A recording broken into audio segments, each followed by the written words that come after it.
सबसे पहला सवाल सर कि तेजस्वी यादव ने दावा किया है कि बिहार में संशोधित मतदाता सूची में उनका नाम ही नहीं है। चुनाव आयोग ने खारिज कर दिया है। अब देखिए, कंप्यूटर की गड़बड़ी से ऐसा हो सकता है। और अगर नहीं है तो उनको अपना नाम इसी नाते वोटर लिस्ट में किसका नाम छूट गया है, किसका नाम नहीं है, तो आपत्तियां भी ली गई हैं। चुनाव आयोग ने आपत्ति ली है। तो लोगों को अपने अपने सावधानी बरतना चाहिए। अपने हमारा नाम है कि नहीं है ये तो देखना चाहिए। उनका विषय है, चुनाव आयोग का विषय नहीं है। चुनाव आयोग दावा कर रहा है कि दावे और आपत्ति अवधि 1 अगस्त से 1 सितंबर तक है। अगर किसी भी पात्र मतदाता का नाम छूट गया है तो वो अपना कर सकता है, बीएलओ के पास आवेदन कर सकता है। अभी तक बीएलओ के पास 24 घंटे के अंदर किसी भी राजनीतिक दल ने बीएलओ के पास ऐसा मामला नहीं आया है। तो चुनाव आयोग, मैं तो पहले कहा ना कि अगर किसी का नाम मतदाता सूची से छूट जाता है किन्हीं कारणों से, तो उसकी आपत्तियां ली जाती हैं। हर बूथ पर बीएलओ नियुक्त हैं कि वो जा करके अपना वोटर, अगर नाम नहीं है तो नाम चढ़ा लें, कट गया है तो उनके पास एविडेंस है वो दें, अपना नाम चढ़ जाएगा, कोई दिक्कत नहीं है। बार बार चुनाव आयोग ये भी कह रहा है कि वो समझ नहीं पा रहे हैं कि बेबुनियाद आरोप क्यों लगाए जा रहे हैं। वो विपक्ष के लोगों को कोई काम तो है नहीं, सरकार के खिलाफ खाली बोलने का है। और उसी में सरकार के साथ साथ लोग चुनाव आयोग को भी कटघरे में खड़ा कर रहे हैं।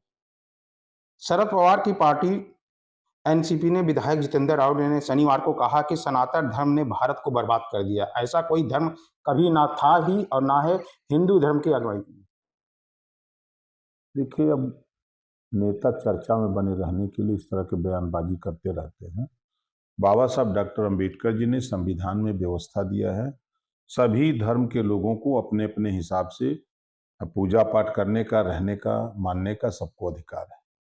वो बाबा कह रहे हैं कि सनातन धर्म ने छत्रपति शिवाजी का राज्य रोक दिया है, छत्रपति संभाजी महाराज जी का बदनाम कर दिया है। आज याद आया है, इतने दिन कहाँ थे। जब समय आता है तो दुश्मन को तो ही ताकत देते हैं ये लोग। दिल्ली में 2025 वार्षिक विविध सम्मेलन होने जा रहा है, जिसमें राहुल गांधी ने कहा है कि जब मैं कृषि कानून से खिलवाड़ के लिए लड़ रहा था, तब अरुण जेटली ने मुझे धमकाने भेजा था। उन्होंने कहा कि अगर तुम सरकार के विरोध में काम करोगे तो तुम्हारे ऊपर कार्रवाई होगी। देखिए, समय समय पर अधिवेशन होते रहते हैं, बहुत सी चीज़ों की जानकारी वहाँ मिलती है और लोगों को जानकारी दी जाती है। इस उद्देश्य से अब उनको धमका रहे थे तो डर क्यों गए, और उनको डट के मुकाबला करना चाहिए।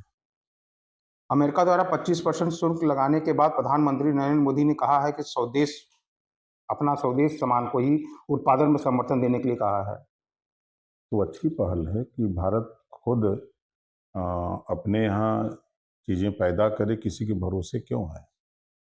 बहुत सी चीज़ें हैं जो यहाँ पे टेक्नोलॉजी के हिसाब से नहीं हो पा रही, तो स्वदेश उत्पादन के। नहीं तो टेक्नोलॉजी पैदा किया जाए, जैसे कि मोबाइल को ही अगर ले लिया जाए, अपने देश में नहीं था, आज अपने देश में मोबाइल पैदा बनने लगी। तो टेक्नोलॉजी का इस्तेमाल किया जाएगा और किया भी जा रहा है। बिहार चुनाव को लेकर एनडीए गठबंधन 7 अगस्त को दिल्ली में बैठक कर रही है, जहां फारूक अब्दुल्ला और नेशनल कांग्रेस अध्यक्ष फारूक अब्दुल्ला ने कहा कि 7 अगस्त को दिल्ली में विपक्ष की बैठक बुलाई गई। बैठक करें, बैठक करने से क्या होगा, सरकार तो बननी नहीं है। अब वहाँ जो लोग बैठक में इकट्ठा हो रहे हैं, सब दगे हुए कारतूस इकट्ठा हो रहे हैं। ये सब सरकार चला चुके लोग हैं। बिहार चुनाव के लिए आपकी पार्टी क्या रणनीति है? देखिए, मैं अभी गया था वहाँ, अपने पार्टी के प्रदेश की बैठक किया था। 32 जिले के जिलाध्यक्ष सहित हमारे तमाम मंडल प्रमंडल के और प्रदेश के नेता जुटे थे, और हम लोगों ने 156 सीटों पर चुनाव लड़ने की तैयारी बना चुके हैं। प्रयास हम लोगों का हो रहा है कि हम लोग एनडीए गठबंधन के साथ मिलकर के जो सीटें मिले लड़ा जाएगा। यदि किन्हीं कारणों से यदि गठबंधन नहीं हो पाता है, सीटें नहीं मिल पाती हैं, तो हम लोग चुनाव लड़ेंगे वहाँ पूरे प्रदेश में। क्या इंडिया के साथ भी गठबंधन कर सकते हैं? नहीं है इंडिया के साथ गठबंधन, हम अलग मोर्चा बनाएंगे। तो बिहार में क्या ऐसा लगता है कि आपके साथ गठबंधन नहीं होगा? जैसे बातचीत तो दिल्ली माननीय अमित शाह जी से भी हुई, नड्डा जी से भी बात हुई, बिहार के सभी नेताओं से भी बात हुई। बाई इलेक्शन जब हुआ तो उस समय भी लोगों को जेहन में बात आ गई कि नहीं, भारतीय समाज पार्टी की वजह से हम लोग चुनाव जीते हैं, नहीं तो हम लोग हार जाते। तो ये तो मैसेज है लोगों में, तो हमको उम्मीद है गठबंधन होगा।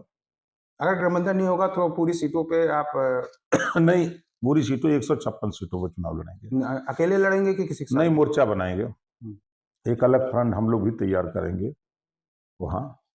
तो क्या लगेगा अलग फंड तैयार करने के फिर बिहार चुनाव किस दिशा में जाएगा?